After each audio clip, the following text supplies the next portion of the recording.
பாஜக ஆளக்கூடிய உத்தரப்பிரதேஷ் கசியாபாத்ல ஹிந்து ராஷ்டிர தள் அப்படின்னு சொல்லக்கூடிய சங் பரிவார் அமைப்புல இருக்கக்கூடிய ஒரு பிரிஞ்ச் பார்ட்டி வீடு வீடா போய் அங்க இருக்கக்கூடிய ஹிந்து மக்களுக்கு கையில ஆயுதங்களை சப்ளை பண்றாங்க.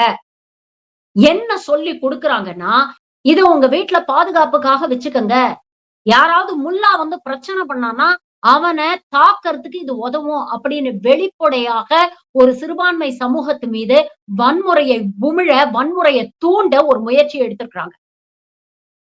இவர்கள் மீது உத்தரப்பிரதேச அரசு இல்ல யோகி ஆதித்யநாத் ஏதாவது நடவடிக்கை எடுத்திருக்கிறாரா?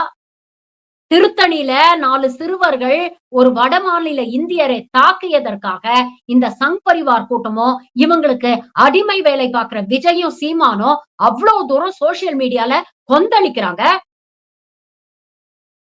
நேரடியாக மாண்புமிகு முதலமைச்சர் தான் இதுக்கு பொறுப்பு அப்படின்னு சொல்றாங்க.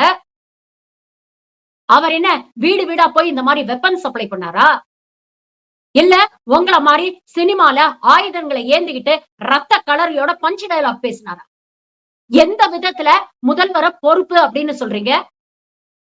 சரி, வெளிப்படையாக இப்படிப்பட்ட ஒரு சம்பவம் பாஜக ஆளக்கூடிய மாநிலங்கள்ல நடக்குதே, சங்கிகளுக்கு தான் வெக்கம் இல்ல, நவத்வாரத்தை பொத்திக்கிட்டு இருப்பாங்க. பெரியார கொள்கை தலைவர் அப்படின்னு சொல்லக்கூடிய விஜய்க்கு எங்க போச்சு? உங்க மனசாட்சி உறுத்தல? இதெல்லாம் எதிர்த்து கேள்வி கேட்க மாட்டீங்களா?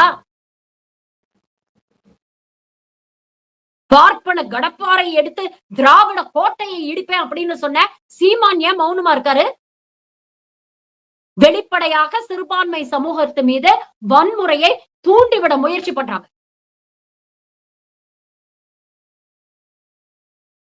இப்படி சங்கிகளுக்கும் சங்கிகளோட நேரடியாகவும் மறைமுகமாக கூட்டணி வச்சுக்கிட்டு அவங்களுடைய அஜெண்டாவுக்காக ஒர்க் பண்றவங்களும் தான் தமிழ்நாட்டுல இன்னைக்கு அரசியல் களத்துல எதிர்கட்சியா நிக்கிறாங்க. இந்த கூட்டத்துல யாருக்கு நீங்க ஓட்டு போட்டாலும் அது நேரடியாக RSS பாஜக ஆட்சியை தமிழ்நாட்டுக்கு கொண்டு வரும். அப்புறம் தமிழ்நாட்டிலையும் இது போன்ற சம்பவங்கள் நடக்கும். ஒரு பானை சோத்துக்கு ஒரு சோறு பதம் அப்படிம்பாங்க.